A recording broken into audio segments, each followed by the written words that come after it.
Japan versus USA. Key business culture differences. Making one wrong move in a Tokyo boardroom can cost your company a fortune, and a friendly, direct comment that would get you praised in a New York office, it might just be a deal breaker in Japan. The business cultures in Japan and the US are worlds apart, and if you don't know the rules of the game, the consequences can be seriously expensive. Picture this. You just flew 14 hours for the biggest meeting of your life. You walk into the room, stick out your hand for a firm, American-style handshake. When your Japanese counterpart offers you their business card, you glance at it and slide it into your back pocket. In about 30 seconds, you've accidentally shown a level of disrespect that could poison the entire deal before you've even said a word. Why? Because you just broke two of the most important rules of Japanese business etiquette. In this video, we're breaking down the critical differences you have to know to get it right, from the first hello to the final signature. Section 1. The first impression. Greetings, meetings, and the business card. In the United States, a first impression is all about showing confidence and being friendly. You have a firm handshake, make direct eye contact, and say, "Great to meet you." Meetings usually kick off with a little small talk about the weather or sports before getting down to business. Being on time is important, but showing up right at the scheduled time is totally fine. In Japan, that first impression is a much more structured ritual that's all about showing respect. Punctuality is a huge deal. Being 10 to 15 minutes early is the norm, and being late is a major sign of disrespect. The phrase for being late, mushiwake gozaimasen, literally means "I have no excuse," which tells you everything you need to know about how seriously they take it. Instead of a firm handshake, the main greeting is the bow. Now, some Japanese business people who deal with Westerners a lot might offer a handshake, but the bow is the traditional and most respectful way to go. There's a whole science to it. How deep and long you bow depends on who has higher status. As a foreigner, a simple, respectful nod with your head and upper body is all you need, and it shows you did your homework. But the absolute most critical part of a first meeting in Japan is the business card exchange, or meishi. This is not a casual thing. It's a formal ceremony. In the US, we might swap cards at the end of a meeting, scribble notes on them, and stuff them in our wallets. If you did any of that in Japan, it would be seen as a huge insult. Here's how to do it right. You present your card with both hands, holding it by the corners with the Japanese side facing them. Give a slight bow as you offer it. When you get their card, you take it with both hands and say thank you. Then you actually take a moment to read it, looking at their name and title. This shows you respect who they are and their position. During the meeting, you leave the card on the table in front of you. Never ever write on it, fold it, or just shove it in your pocket. Treating a business card badly is like treating the person badly, and it's a rookie mistake that can start things off on the wrong foot. Section 2. The language of business, direct versus indirect communication. Once the meeting gets going, you'll notice another massive difference: how people talk. American business culture is very direct. We value being clear, efficient, and open. We say what we mean, and we mean what we say. If there's a problem, we talk about it directly. If we disagree, we'll say so, even if it's with our boss. Getting straight to the point is seen as a sign of confidence and respect for everyone's time. Japanese business culture, on the other hand, is much more indirect. A lot of the meaning isn't in the words themselves, but in body language, shared context, and what's left unsaid. The main goal isn't just to share information, but to keep the group harmony, or why. This leads to one of the toughest things for Westerners: figuring out the Japanese no. A Japanese colleague will almost never give you a flat-out no, because that's seen as confrontational. Instead of no, you'll hear things like, "That will be very difficult," or "We will consider that." An American might hear that and think, okay, there's still a chance. But what it really means is a polite but firm rejection. Learning to read the air, or kuki wo yomu, is an essential skill. Silence is also a big part of Japanese communication. An American might feel like they have to fill a silent pause, but in Japan, it's used for thinking. It can mean agreement or deep thought, not awkwardness.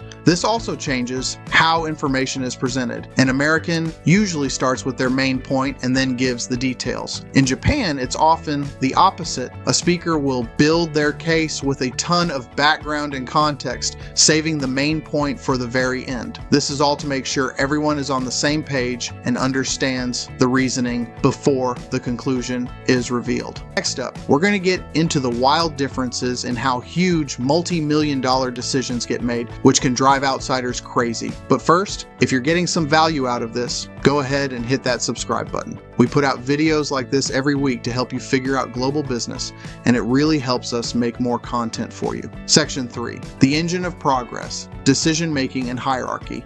The American way of making decisions is all about speed. A lot of US companies have a top-down structure where a manager or a few key executives make the calls.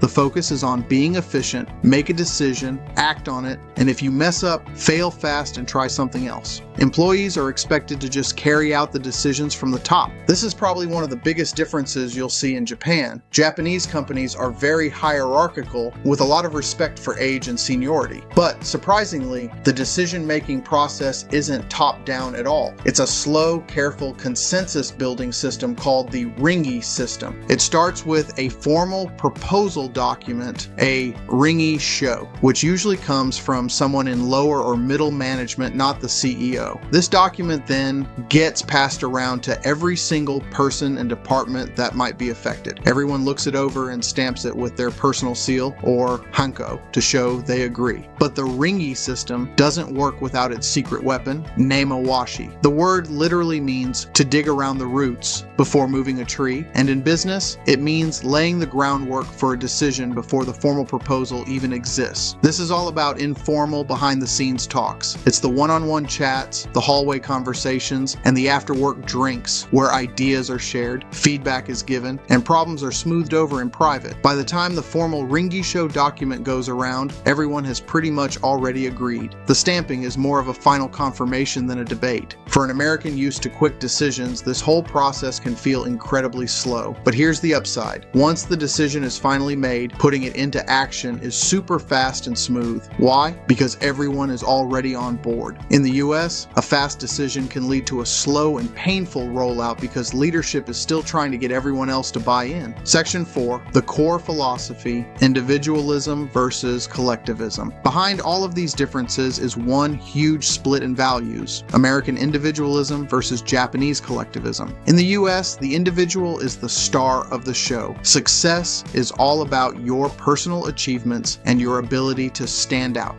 Employees are seen as individual players who are in charge of their own careers. Hopping between companies every few years for a better title or more money is totally normal and even seen as a good way to build your resume. The relationship with your company is often just a transaction. It lasts as long as it's good for both of you. In Japan, it's all about the group. The idea of wa or group harmony is everything. The needs of the group, the family, the team, the company come before the needs of the individual. This is where the old idea of lifetime employment came from. An employee would join a company right out of school and stay until retirement, and the company would give them job security. Your identity was tied to your employer. Now, this is changing, especially with younger people who are more open to switching jobs, but that legacy is still really strong. In Japan, responsibility is shared. If a project does well, the whole team gets the credit. If it fails, the team takes the blame together. This is a huge contrast to the American way of singling out specific people to praise for success or blame for failure. This group-first mindset also explains why Japanese companies can be a bit risk-averse. Since decisions are made by the group and everyone shares the blame, people tend to stick with what's been proven to work instead of trying bold new ideas that could lead to failure for everyone. American culture, with its love of entrepreneurs and heroes, is way more comfortable with taking risks and shaking things up. Section 5, building bridges, relationships, and social rituals. In the US, you can build business relationships pretty quickly, and they can be all about the deal. While networking is important, it's totally possible to close a big deal with someone you just met if the numbers make sense. In Japan, business is built on long-term trusted relationships. You're probably not going to land a major deal without getting to know the people on a personal level first. This is where nuances comes back in, not just for decisions, but for building connections. A huge part of this is hanging out after work. The drinking party, or nomikai, isn't just a casual happy hour. It's a vital part of doing business. This is where the formal hierarchies energies relax a bit and people can speak more freely. It's where you build the trust you need to work together. Gift giving is another important ritual. In the US, giving gifts in business can be rare and sometimes even looked at with suspicion because of anti-bribery rules. But in Japan, it's a common and expected way to show respect. Gifts are usually given at the end of a meeting. They aren't super expensive, but are always wrapped beautifully, and you offer them with both hands, just like a business card. The act of giving the gift is what really matters. It's a symbol that strengthens the relationship. Trying to do business between Japan and the US is like learning a new language, one made of unspoken rules and deep cultural habits. While American culture loves speed, directness, and the individual, Japanese culture is all about harmony, patience, and the group. A firm handshake can come off as aggressive, but a bow shows respect. A direct no can ruin the mood, while that is difficult,